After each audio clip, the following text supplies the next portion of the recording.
A day of mourning in Manchester today as local hero Ricky Hatton was laid to rest. Thousands of people watched as the cortege passed from his hometown gym in Hyde to a private service at Manchester Cathedral.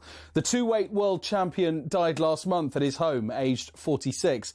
talkSPORT's Spencer Oliver was in the service. There was a lot of emotions flying around in there for sure, but yeah, it was a fantastic turnout. I can't actually believe that the streets were lined with people as well.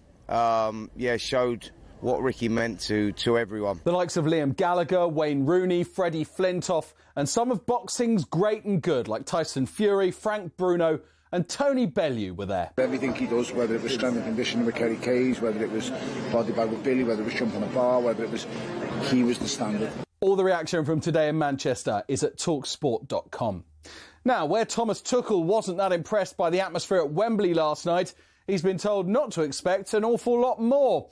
His former England captain, talkSPORT's Stuart Pearce. It's pretty normal for Wembley, but you wouldn't say it was normal for a club game, if you like, you know, and I half get his point, you know. I think Wembley is a sort of corporate occasion as much as anything else in many ways. England won the game comfortably, 3-0. They face Latvia in a World Cup qualifier live on talkSPORT on Tuesday. Wales take on Belgium in Cardiff on Monday. Now, Gerrard and Rangers, once a match made in heaven. Could it be once again? Looks like we're about to find out as talkSPORT understands he's close to completing an agreement to return. Here's the Sun's Scottish football writer, Bill Leckie. One trophy out of 9, goes to Aston Villa, doesn't do particularly well, goes off to Saudi, not pulling up trees there. I'm not sure what the justification is for saying that this is the guy who comes in and turns things around for Rangers. Meanwhile, the club has condemned what they call a shameful fire attack on the statue of former boss Walter Smith at Ibrox, with Police Scotland now investigating. And Pat Cummins might yet be fit for the start of the Ashes. Aussie coach Andrew McDonald says they've not given up hope that the skipper's back injury will clear in time for November the 21st.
Welcome to Friday Night Live, the TNT Sports and talkSPORT Hour, because every Friday myself and Darren Bent will be joined by TNT Sports pundits, presenters, commentators from across the sporting world: football, rugby, cricket, MotoGP, tennis, UFC and much, much more. Still to come, we'll be joined by a former England midfielder, our friend, the wonderful Farah Williams. But now, we are delighted to be joined in the studio by someone that was on a hot date last week. Let's find out how that went. As we say hello, good evening to the former England Rugby Union star and TNT Sports pundit and ladies' man, Ugo Monye. Good evening, how you doing? Yeah, just do this. How are you, my friend? I'm really good. I'm glad to be back. Thanks for having me back. It's lovely to have you. You're sort of part of the furniture now in a nice way. Yeah, I love this show. Oh, well, we love you on it. Huh? We love you on the show. Oh, thank you. Right, just cut the thing like that, yeah? The music's done. Cut the music, yeah, that was sloppy. How was... That was sloppy. How was your date last week? Bro, I just went to the cinema. DiCaprio's film. Good. Brilliant. Weird place to go, isn't it? Cinema on a Can't date. talk, can you? I said I didn't go on a date. I just went to the cinema. With her? Who? With what? Pardon? Just went to cinema. Don't make me play the voice note you sent me. Right, no music. No, it's just done. This guy. I told you, nothing is sacred with him. He's coming hot tonight. I love it. But it's good, yeah? Yeah, it's great. Yeah. Seeing her again? I've seen them film. I've seen it. Like, I don't need to see it again. You don't need to see it again. The film. I went to the movies. What is that movie like? Because it's meant to be one of his greatest ever performances. He'll win an Oscar. Again? Yeah, another one. What was your performance like? Outstanding. Good. Wow. Yeah. That's good. Yeah. Even if you do say so yourself. Yeah, out for a few nominations. Oscars. Okay. Right. Best leader. Have you had a good week? I've had a great week. What have you been doing? Did some NFL stuff. I know you like. Honestly, right. Hey, what you been doing, big boy? It's been great. Been hanging out with my kids. Yeah. My youngest had a football match yesterday. That was cool. How old? She's 5. Okay. You've never seen tiny humans make a big pitch look so small. Yeah, I bet. Like peas. They all just follow it, don't they? They all just go over there and then over there. I know. Brilliant. No, it's been good. How about you? Good weeks? You don't know about it. I mean, I was hanging out with Julie Roberts yesterday. You know, what do you want me to tell you? Oh. Yeah, I wish, Ryan. What more shots with Graham Roberts? No, I was just there, hosted a few lounges at Wembley. It was nice. I mean, the first 20 minutes was unbelievable. Pockets stacked. Other than that, Honestly. Hey, listen, we'll do everything for free. We're no free what? $3,000 a minute. Honestly, you know, this used to be a sacred place. Not is it? It's just not. It's not. Not it's the Friday really. night in the TNT No, you're Sports right. Hour. Yeah. You're looking good. Thank you. Such a cool, man. The jacket, the trainers. I like it. Should we talk about your side? Yeah, we should. You're a big Arsenal fan, right? Yes. Because last night Bukayo Saka became Arsenal's highest ever England goal scorer with his 13th international goal. He overtakes Cliff Baston, a record which has stood for 86 years. 13 goals. It's not a lot, is it? No, it's a low bar. I'm proud of him. I'm very proud of Bukayo Saka. And anyone that likes football likes him. But when I heard it was 13, I thought... Yeah. Well, I thought it was more... I know that Tony Woodcock has got more, but he moved away. He wasn't at Arsenal his whole career. Yeah. But it's just whilst he's been at Arsenal. Yeah, fair. But, like, an amazing night for him. I thought it was a well-executed performance, especially in the first half. But, Let me ask you, all of that got us thinking, would he get into Arsenal's greatest 11? Did you know we were going to ask this? Have you done your Yes. homework? Okay. So you got the phone out? I do. I have mine here. Okay. I've just had a look at Benty's, and there's, as you'd imagine, there's a huge amount of synergy.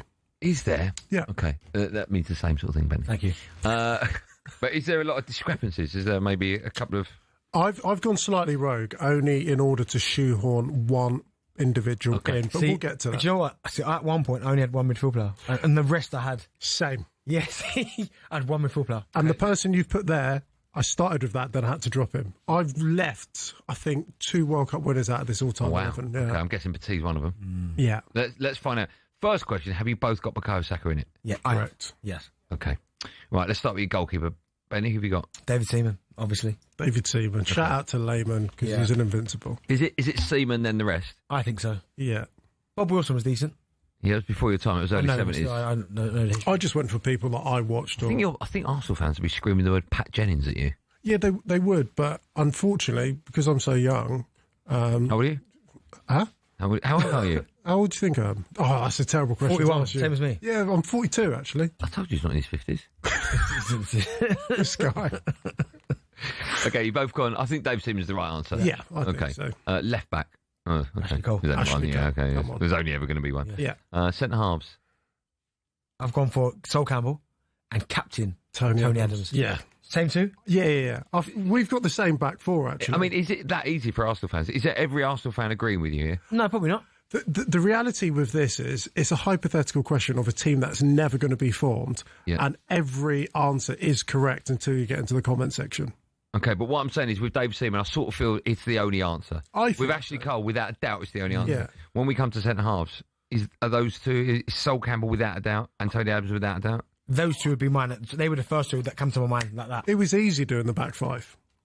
Okay. Then the rest right back of it became, Lee Dixon. Yeah. And who's next on that list? I've gone Laurent after him. Yeah, I get that. I get that. So I think some people might even put him above Dixon. I wouldn't, personally. But I've gone Dicko at right back. I loved how hard Laurent was. Wow. He was hard to play against as well, by the way. He was so strong. Hey. Honestly, these characters. So you got Dicko at right back. Lee Dixon at right back, Yeah, and David Seaman in goal. Yeah, okay, you called him Dicko. Yeah, okay. Right, okay. So just to reiterate, you got Dicko, Seaman, Sol Campbell, Tony Adams, and Ashley Cole. Yeah. All right. Okay, let's move. What's the matter with you? Come on, man. Let's move on. Which one now? What position? We'll go midfield now. So we know we got Bukayo Saka on the right. Okay. What are you playing for? I'm playing 4-2-3-1. Okay. Gee, 4-2-3-1. Okay, what are you going? So I'm just going to give you my midfield. You're not going to tell us the formation? I've gone 4-4-2. Okay. But it might be a 4-3-1-2. It's not countdown. Yeah, I know. Sorry. Patrick Vieira, of course. Yeah. Just had to be. I wanted him alongside Gilberto Silva because I just thought he was incredible and actually so undervalued. Is Patrick Vieira your greatest ever midfielder? In my lifetime, he is. Yes, without a shadow of a doubt. He brought a still, a nastiness, a competitiveness and a sense of leadership that I'd not seen before. Okay. He turned rivalries supercharged. Let me. I can't remember. I can obviously remember him playing, but I don't remember his debut. From day one, was he just mind blowing, or a bit like Thierry Henry grew into the role, right? He started off, I won't say slow, but he was just finding his feet. But once he kind of established how good he was, I mean, do you remember his goal against Newcastle? Bruv. No. Smash. But he wasn't known for doing that, was he? No, but he scored good goals. Remember Chelsea when he's ran through? He only scored bangers. Yeah. Yeah, did he? Yeah. Incredible. Okay. But just get captain leader. Do you know his goal record? I can find it. Can you find goals per game? Hold on. I'll tell you what do you think it both is?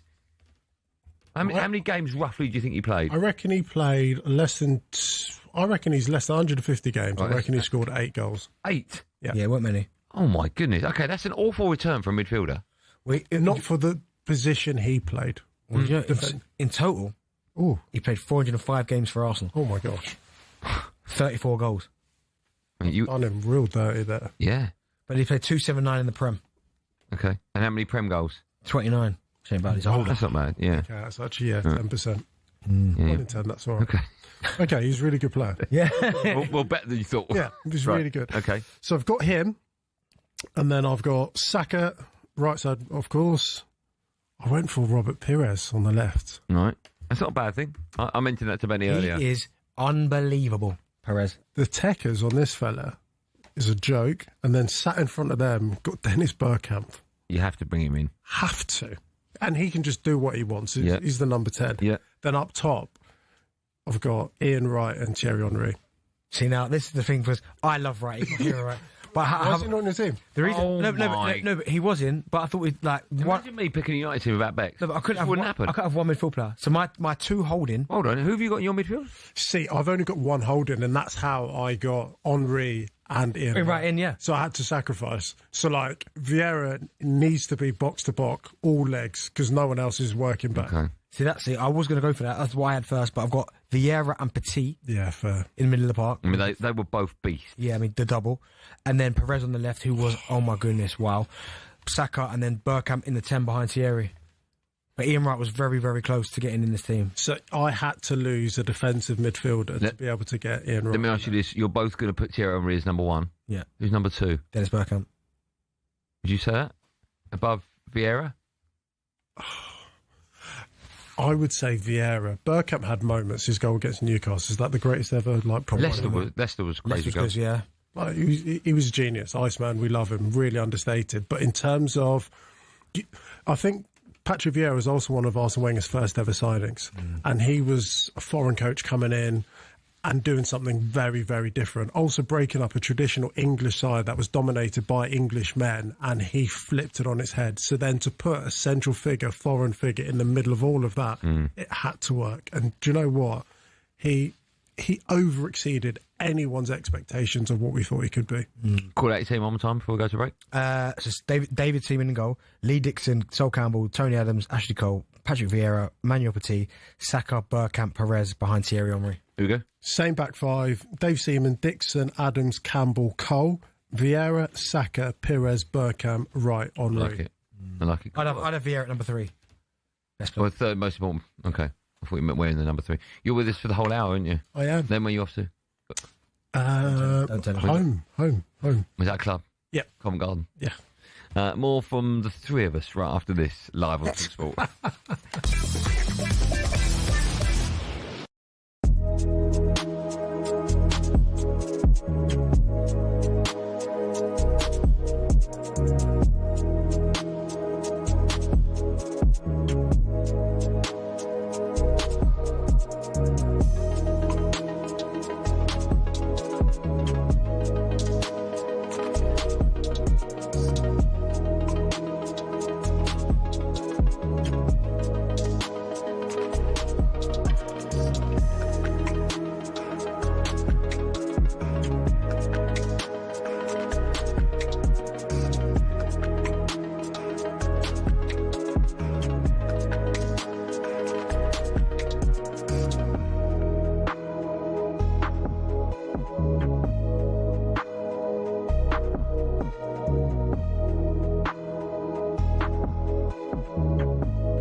Welcome back to Friday Night Live, the TNT Sports and talkSPORT Hour. It's me, Andy Goldstein, Premier League 100 Club member Darren Bent.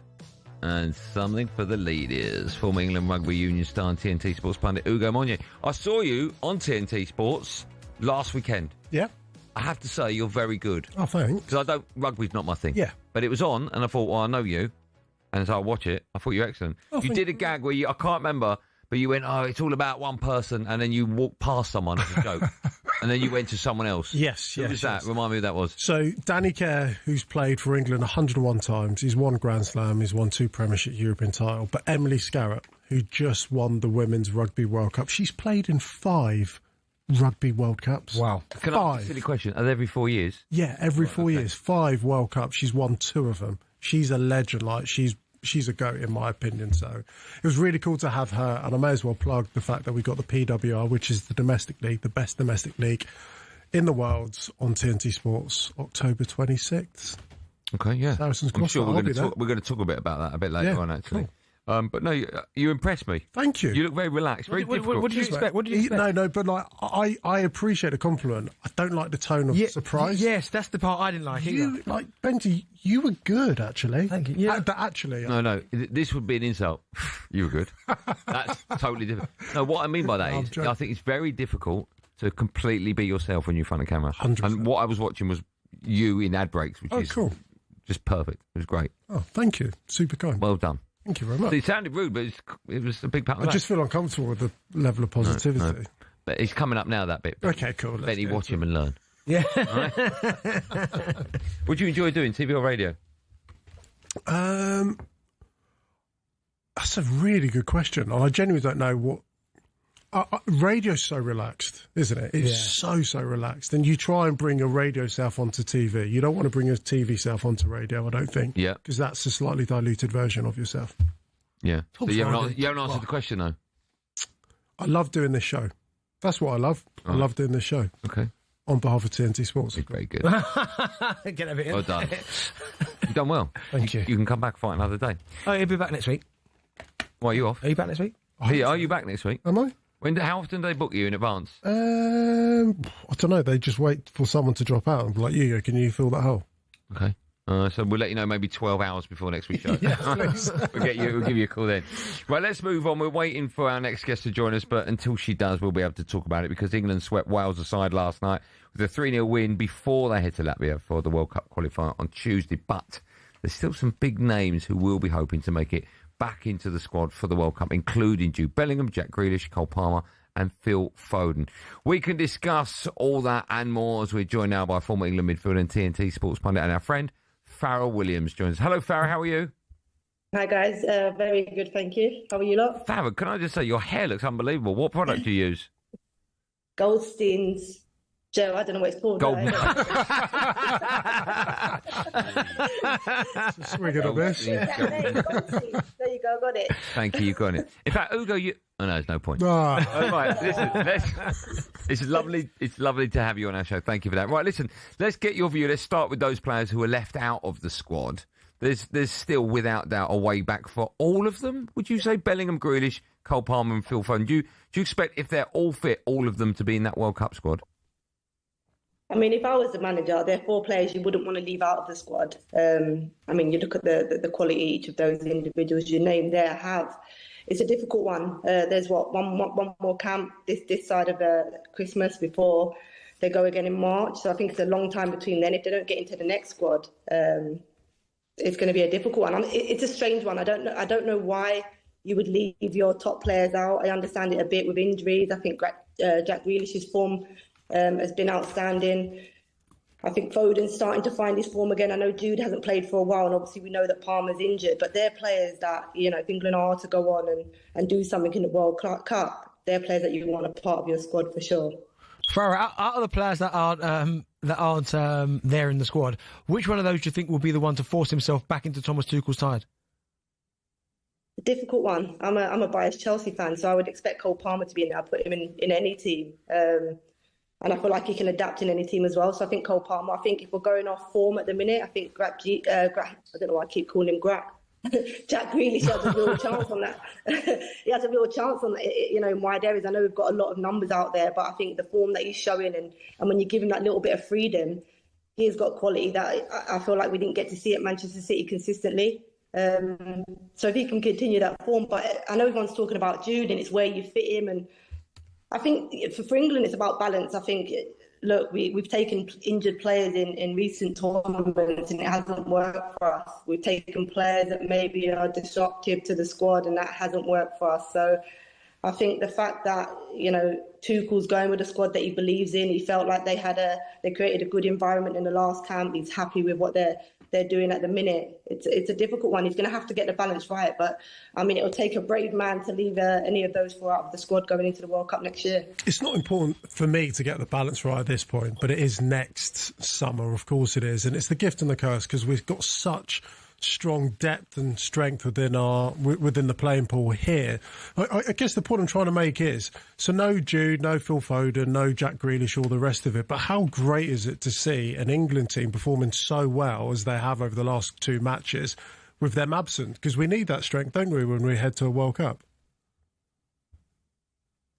Yeah, absolutely. I think in the past we've probably never had the depth and the experience from players to come in when we've had injuries going into tournaments. So we've had to force those players to go to tournament and play on injuries. So the fact that the depth is so good now. We haven't even mentioned Morton, and I think he's having a fantastic season. I know he's had a couple of niggles, but you think of that midfield area now. The competition that's in there, we probably didn't have at the last tournament. So that's fantastic. There's competition all over, all over in every position. So it's going to be a difficult one. I think the depth is great that we have that going into tournament. I think it's something that you need. But I also think environment is really important and key if you are, to be successful. And having played in teams that have had great individual talents and probably hasn't had the best environment, I think the Lionesses squad is an example of a team that, in terms of individuals, there's probably no standout, but in terms of, that team bond and environment created, that is a good one. They've showed, in tournaments that you need that more than anything. Farah, listen, while we've got you, we have to talk a bit of WSL. On Sunday at midday, you can hear live commentary. Chelsea, they host Tottenham. That's over on talkSPORT 2. We are, 5 games into the season now, defending champions Chelsea. They sit a point clear at the top of the league. Is it them and then everyone else, do you think? I don't know. Chelsea have, certainly in recent weeks, they obviously drew in their last fixture against Man United away. Probably not the best performance. They had a Champions League fixture midweek. Again, probably not the best result for them. But they are a team with a depth. When it comes to WSL football, they do stand out above the rest. But Manchester City and Manchester United are really pushing them this season. Tottenham have a new manager, a new look, style. So, yeah, I think it will be difficult. It's always difficult, Chelsea-Tottenham games. I expect the same on the weekend. But I think with the depth that Chelsea has, I do expect the Chelsea win. Farah, what's going on with Arsenal at the minute? Because we know they were second last year behind Chelsea. We know Chelsea win it every single season, but they've got off to a really poor start this season. What's going on there? You know what? I think for them, I think they in terms of results and in terms of goals conceded, they created a lot of their own problems. A lot of errors have come from their backline goalkeeper, which doesn't help. I think when they're on top of games and dominating games, they haven't been able to kill the game off or put the game to bed, so to speak. So I think they've really struggled in both areas of crucial areas of the pitch that they need to be clinical in.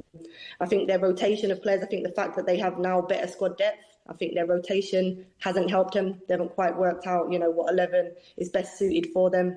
They keep changing players. Have had, an unsettled back line, an unsettled front three. So it's been really difficult for them this season. But I think for them, it's about rectifying the small errors that they're creating in their own box and, putting games to bed when they're in the final third.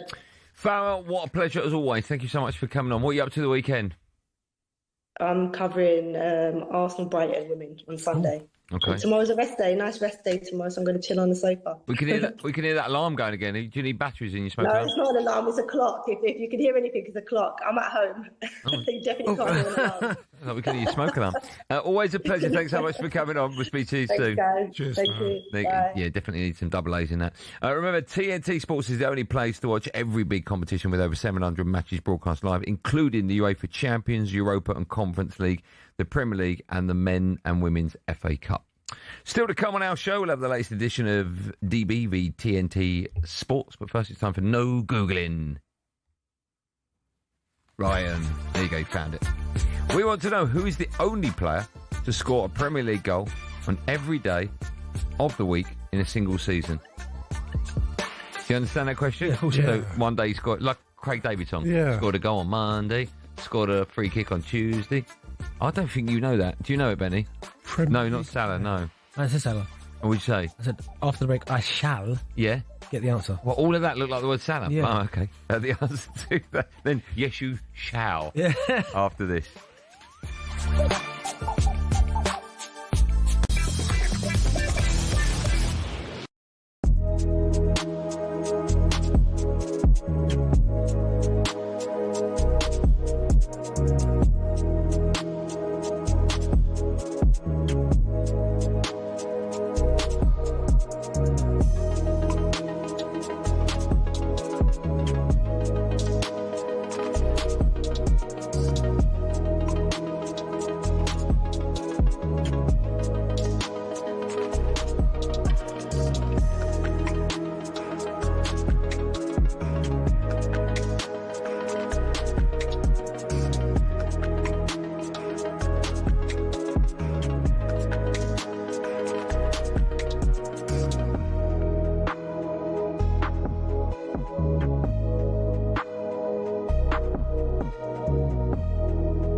A day of mourning in Manchester today as local hero Ricky Hatton was laid to rest. Thousands of people watched as the cortege passed from his hometown gym in Hyde to a private service at Manchester Cathedral.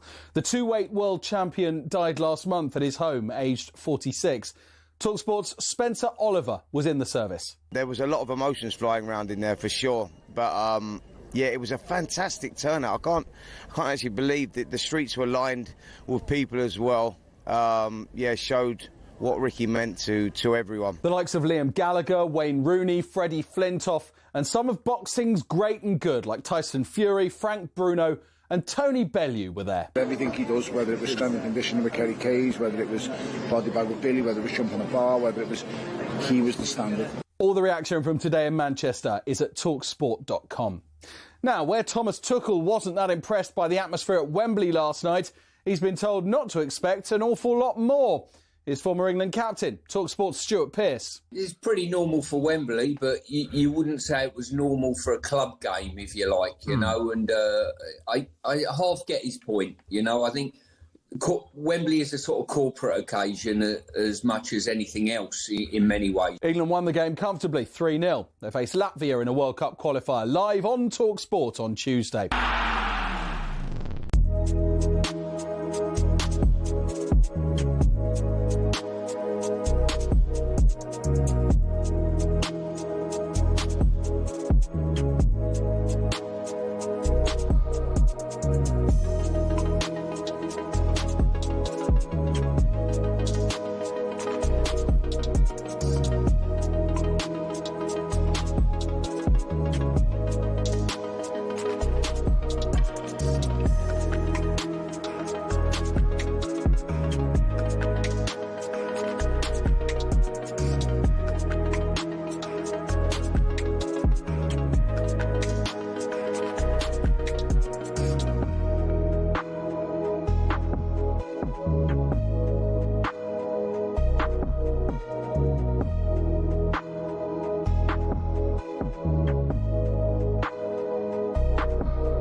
Welcome back to Friday Night Live. Thanks to our friends at TNT Sports. Before the break, I asked a question.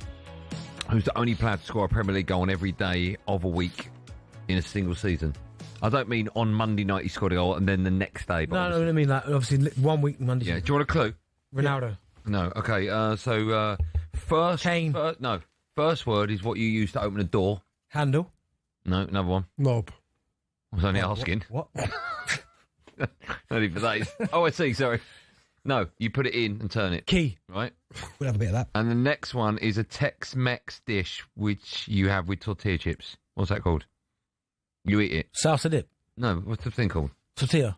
No, it comes with it. Dips. Yeah, but the whole thing is a Nacho. Right, that's his surname. Key Nacho. Iniacho. It's the right answer. Iheanacho. Yeah. Yeah, he scored for Leicester. In 2021, he scored... Then it's put... He scored on a Monday, Tuesday, Wednesday, Thursday, Friday, Saturday and Sunday. So there's confirmation. Wow, okay. How about that? You like that? Yeah, nice. That good question. Now, following us at 7, Adobe Debo host. Thank Football It's Friday. Tonight he's got Rory Jennings alongside him. But now we are joined, of course, by Ugo Monye. So it's only right that we talk a bit of rugby. Yes. The Gallagher Prem is back. TNT Sports is, of course, the only place to watch all the action unfold. Tonight sees the Sale Sharks take on the Newcastle Red Bulls. Yes, it's Derby weekend. You're right. Just let you know, there's a wheel missing. Yeah, he nearly went under Will's chair. It's terrible, isn't it? We should swap it with that. That's quite dangerous. Right. So it's Derby weekend in the Gallagher Prem, so Derby's right across. I thought you went. I thought I was gone. I mean, that would have been unbelievable. We'd have got 200 quid on TV's bloopers or whatever that is. So yeah, we've got the Northern Derby. Sale Sharks have been flying, going really well up against Newcastle Red Bulls. And Red Bulls been poo this year, haven't they? Yeah, they've lost 2 matches. There's been 2 games. They haven't won one. They're looking for their first win. They really are, and they won't get it tonight.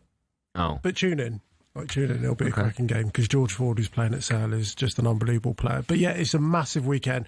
We also get all the players that played part of the British and Irish Lions. The British and Irish Lions are a team made up every 4 years, the best from all the home nations, England, Ireland, Scotland, Wales. They went to Australia this summer and beat Australia out there. They're back this weekend.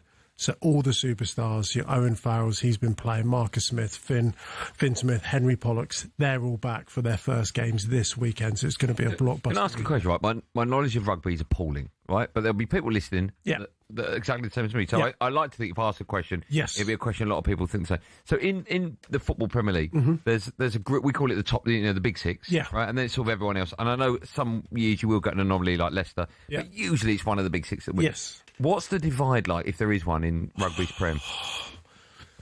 What I can tell you, there's been each and every one of the last 6 seasons, there's been a different winner in the Gallagher Prem. A surprise winner?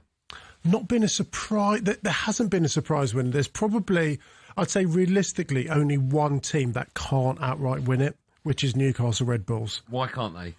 They haven't had so they've just been bought by Red Bulls. That investment's come in late. They haven't had the transfer window to be able to boost the squad to the extent of everyone else, quite simply. They'll be a lot better next year and the year after. Bath, who won it last year, they're by far and away the best team in the land. And then everyone genuinely has the capacity to beat everyone. As Andy said there, I'm the exact same as him in terms of knowledge. The transfer windows, is it the same as football? Just like in the summer, the January, and that's it? No, we just have. So from January, officially, legally, that's when you can start talking to players. Some may go before it, but that's the official dateline. But there isn't an in-season transfer window. So all business and best business is done obviously early, and that will probably conclude by July. But we don't have a transfer deadline date. Have you got FFP? We have a salary cap, so everyone's governed by a salary cap. A salary cap. So, yeah, which I think is, well, it's just under £6 million. So every team in the land has the capacity to spend just beneath £6 million. Is that on wages? That's the entire team. That's the entire team. What transfer fees as well? So we don't have transfer fees. So if Goldstein was moving from Man United to Man City could just have you without having to pay a transfer fee. But do you know, sorry, Benny. What, at any stage, or is when my contracts run out? Once your contracts run out, you can just move. But and just while I leave have a contract that's alive, you can be compensated. There would be a transfer fee in place then. So if we wanted to buy you out of your last 2 years of your contract, there'd be compensation. There'd be a transfer. If I was a multi-billionaire, and I thought, do you know, I'm going to put all my money into rugby. Could I turn a team into the Galacticos? Yes and no. So Bruce Craig, who's the owner of Bath, he's a billionaire. We've got Steve Lansdowne, who owns Bristol City as well as Bristol Bears. They're very, very wealthy men, but you're all governed by the same salary cap regulation. So you can have all the money in the world. It's like Newcastle, football team that is, who have got more wealth than anyone, but can't spend it. So for the fairness of the league, for the league to be as competitive as and compelling as what it currently is, we've put a constraint in terms of salary and spend, so everyone has the capacity to spend to the same level, and that puts a load of pressure on recruitment, academies, as well as coaching. So like the NFL, like where they have, obviously their salary cap is a lot higher than you. Quite considerably. Right? So is it one of those where every single season and you almost have to balance the book? So of course you've got your fly half, you've got your scrum half, you've got the best players in your team that are at the very, like you're giving them as much as you can, but then have you got to like kind of prioritise the rest of the team where you're like, I like him, but I can't really afford to keep him, so I'll get someone less. Is it almost like a bit of 100%? It's a massive jigsaw puzzle. So let's take Northampton Saints, for example. You've got a player like Henry Pollock, who made his debut for England last year. He'd have been on a relatively okay professional contract, and then he played for England. He went on a Lions tour, and he will re-sign. So you've got someone who's come from like academy to being one of your superstars. So if that costs you hundreds of thousands of pounds, and that's got to fit within the salary cap, you're going to have to let someone go. Maybe let someone go elsewhere, or just invest into your youth just to be able to have a sense of like financial equilibrium right across your squad. It's really difficult, but it works. It means that clubs can be financially viable, no one's going bust, and that has happened previously, as well as keeping that level of equity across the league in terms of competition. Well, I actually quite like the competitiveness to it as well, because then you don't get one team just going, here's with the money, buying the best players. It keeps it quite, because if you're saying there with like Henry, he's all of a sudden now gone to be one of the big boys. You've got to then kind of sacrifice kind of maybe at the bottom or in the middle. Yeah, exactly. And everyone has a different model. Northampton are brilliant. They use an academy model where they recruit rather than go and spend. Oh, wow. And that's absolutely fantastic. And that served them well. But it does work. We know it works, because if you've got 6 different winners in 6 different years, that is probably the best demonstration of how competitive it's been. Again, another question. Excuse my ignorance. No, I love it. Okay. the bigger sport is rugby union over rugby league? 100%. So rugby union is significantly bigger than... So here's my question. Is there a lot of crossover?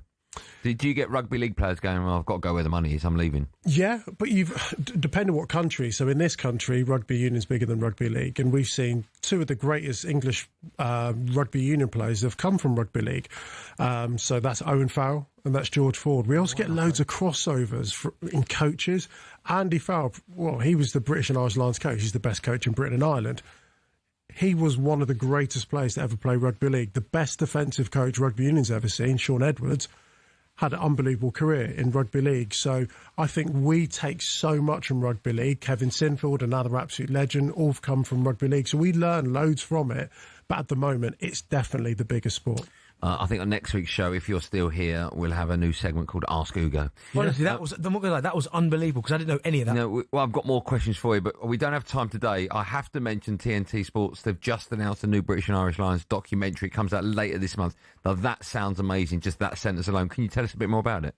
Yeah, so the British and Irish Lions travel down to Australia this summer. It's the first time that the British and Irish Lions have been able to go back-to-back with victories in the modern era. They played them in 2013. They won. They backed it up in 2025.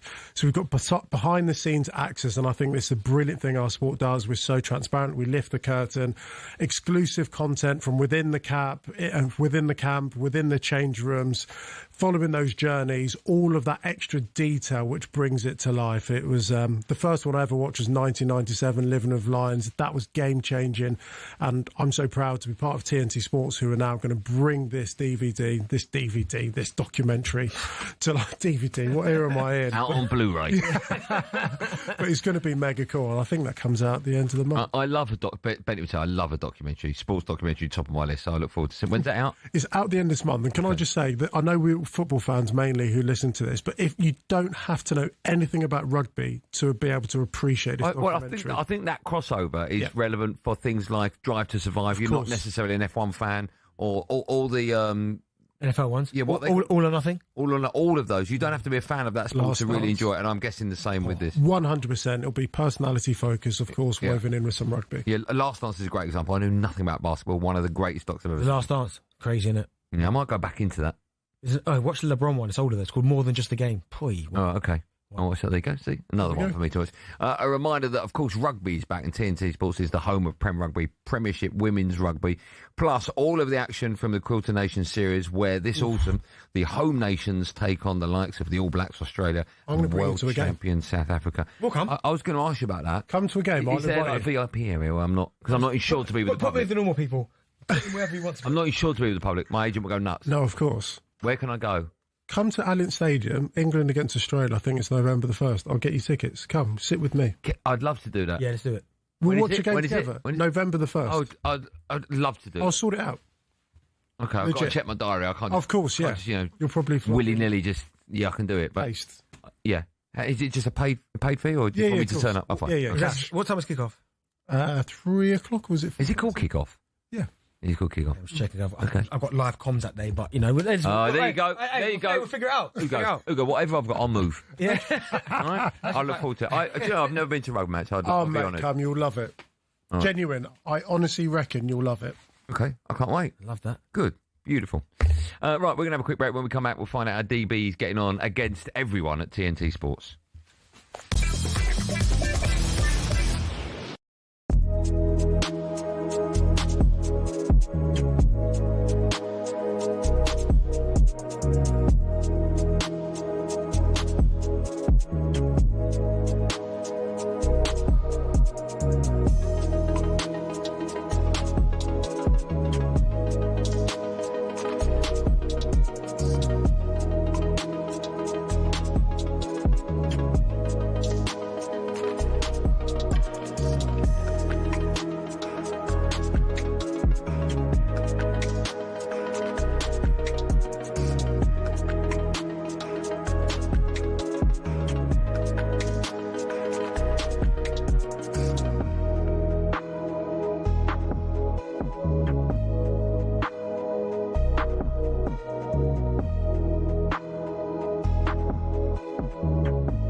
Well, Matt, Friday Night Live, TNT Sports TalkSPORT Hour with me, Andy Goldstein, Premier League 100 club member Darren Bent, and someone we all want to be, even for 24 hours, former England Rugby Union star, TNT Sports pundit, Ugo Monye.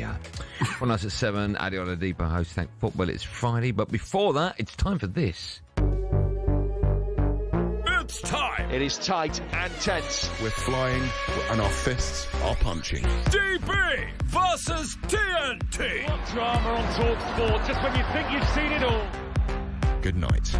Don't go to bed yet, because this is our brand new feature, DBV TNT Sports, where each week on Friday Night Live, Premier League 100 club member Darren Bent has been pitting himself up against our special studio guest from TNT Sports. This week, we are more than honoured to be joined by the former England Rugby Union star, TNT Sports legend, Ugo Monye. Every Friday, they'll be predicting some of the biggest games from the weekend. If they correctly predict the result, they'll be given a point. But if they get the score in the game bang on, they'll earn themselves a massive 3 points. We'll be tallying up the scores throughout the season with TNT Sports experts, pundits working together to hopefully smash our very own Darren Bent. Now, it was a low-scoring week for both sides last week, which is 1 point apiece after Ugo and Benty predicted that Newcastle would win at home to Forest. They both thought that Liverpool would beat Chelsea and Leeds would draw with Spurs. So all of that means the current score currently is DB 18, TNT Sports 14. Okay. All right? Interesting. Come on, Ugo. We can't let him win. No, we can't. You're part of us. You're me. Yeah, but I just want you to lose. All right? And also, if Ugo wins, maybe he'll take me out on a date. All right? I've been hearing about some of his dates. Oh, honestly, I want to be in his circles. Imagine that. Imagine just being Ugo. No, but he'll take us out. Won't he? We just said he'd take us to rugby. Yeah, No, I want to go out. He just poo-pooed that. Yeah, why don't we go out? After you've done commentary. Where will you take us? We take us wherever you want. Wetherspoons. Okay. Paris. What? Wherever you want, you said. Get on a plane. Right, okay. Ugo, Benty, you both said 30 seconds. Take as long as you want. What time? We've got about 3 minutes, so we've got loads of time. Okay. Sunday, 5 p.m, Scotland against Belarus. It's a World Cup qualifier. Now, Benny, big result for Scotland last night. 1-0 down, 3-1 winners. Equally, if they want to get themselves to that World Cup in the States, equally big game for them at Hampden Park. Yeah, Scotland, fans have began absolutely crazy. They're playing against a Belarus side who's conceded, I think, 17 goals in the last 4 games. So I can only see one winner in this one. Belarus. That's Scotland. Oh. 3-0. McTominay, I mean, he turned himself into a superstar since he left. They've got good players in their team. Good players. So I think with Hampden Park rocking, Steve Clarke, I think he breaks the record now. Then he's equalled the record in terms of managerial job. Yeah. I'm going to go for Scotland to win 3-0. Come on, the Scots. Well, I've never thought it's easy. Why not? I love it. Yeah, let's go on the Scots. Nations, even though they won't support us or want us to go well. I'd love it if Scotland were in the World Cup. Would you? Yeah, I would. For them to lose at the World Cup? I mean, they're not going to win a World Cup. No. We know that much for sure. But they could argue, nor are we. I guess based on recent evidence, yeah. Or just history. Yeah, just recent history, yeah. What are you going? So Bentley's got a convincing home win 3-0. What are you going for? I think they'll concede. Hey, no one wants to concede on a Saturday night, right? This is Sunday, by the way. Sunday. I think they'll concede, but I think they'll win well. I've got them to win 3-1. And talking of Atmos, Hampden Park. Yeah. It's just guaranteed, isn't it? You're rocking. Not like the library last night. Don't forget your outro, by the way, Benny. Monday at 7:45, Wales take on Belgium, also a World Cup qualifier. Ugo, I'll stay with you for this one. Belgium winning this. Yeah? 3-1. Comfortably? I think so. I think Wales will score, but you have to, and they're at home. What's there, 3 more matches in the qualifiers? I mean... Tough. Belgium are top side who will be at the World Cup. Okay. Wales, hanging by a string. What score are you going? 3-1. Benty? I'm going 2-0 to Belgium. 16 goals in their last 3 games. Wow. Good info. Smashing goals. We've got about 40 seconds left, so Benny, I'll stay with you. Latvia against England. 4-0 England. On talkSPORT World Cup qualifier on Tuesday, 7:45. 4-0 England. Ugo, do you want to go to the toilet? Or? No. I had that on camera. 4-0 is what I've got. You've both gone 4-0. I'm going to go 3-0, actually. Keep it at 4, I don't mind. No, because Benty's up by 4. You need to beat I need that. 3-0. Okay, 3-0. That's it. That's all we got time for. Ugo, what an honour it is to have you. You're one of our favourite people on the planet. Hey, you have a good night and be safe, okay? You be safe, my friend. We want to see you healthy next week. I'll be back on Monday with Benny at 4 o'clock. Have a great weekend. Benny, of course, you have the last line. If you like the show, tell your friends. If you didn't, let's just pretend it never happened. Night-night, everyone. Night-night.